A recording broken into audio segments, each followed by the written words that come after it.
মাসুদ রানাকে ধরেছি বসি দিয়ে। আমার যখন হচ্ছে 4-5 বছর বয়স, তখন থেকে আমি সিনেমা দেখে দেখে যে কিভাবে অ্যাক্টিং করতে হবে, কিভাবে ডান্স করব, কিভাবে একটা স্টেপ দিব, আয়নার সামনে দাঁড়িয়ে দাঁড়িয়ে আমি অ্যাক্টিং করতাম। আসলে গানে এখানে দেখা যাচ্ছে যে আমি যেহেতু ভাইয়া মুভিতে মাসুদ রানা, তো এখানে বলতে পারেন যে আমি মাসুদ রানাকে ধরেছি বসি দিয়ে, তো এটা বলা যেতে পারে আর কি। এটা তো আমার মনে হয় যে মানুষ যখন গান দেখবে তখনই লাস্টে গেলেই বোঝা যাবে যে ধরতে পেরেছি নাকি না, গানের লাস্টে গেলেই বোঝা যাবে। স্যান্ডেলিনা সো, রূপচর্চায় আভিজাত্য।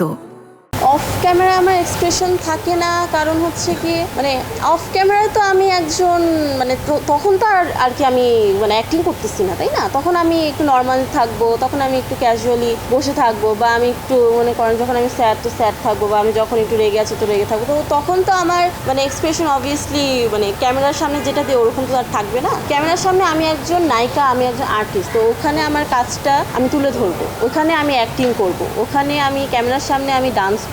তো ক্যামেরার সামনে আমার সব কিছু আর কি করা লাগবে। অভিনয়টা আমার আসলে আমি কোথাও ওভাবে শিখি নাই।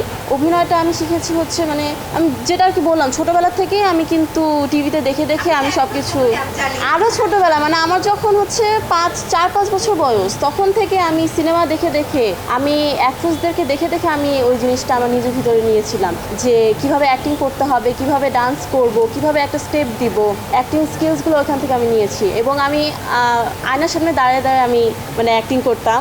মাঝে মধ্যে এমনও হতো যে রুমে আমার মা বা আমার বোন ঢুকে আসছে, তো আমার বোন বলতেছে কী করতেছিস, আমি বলতেছি যে আমি অ্যাক্টিং করা ট্রাই করতেছি, আমি শিখতেছি সব কিছু, কারণ আমার তো বড় হয়ে একজন অ্যাক্ট্রেস হওয়া লাগবে। তো তখন থেকে আর কি একটা স্বপ্ন ছিল।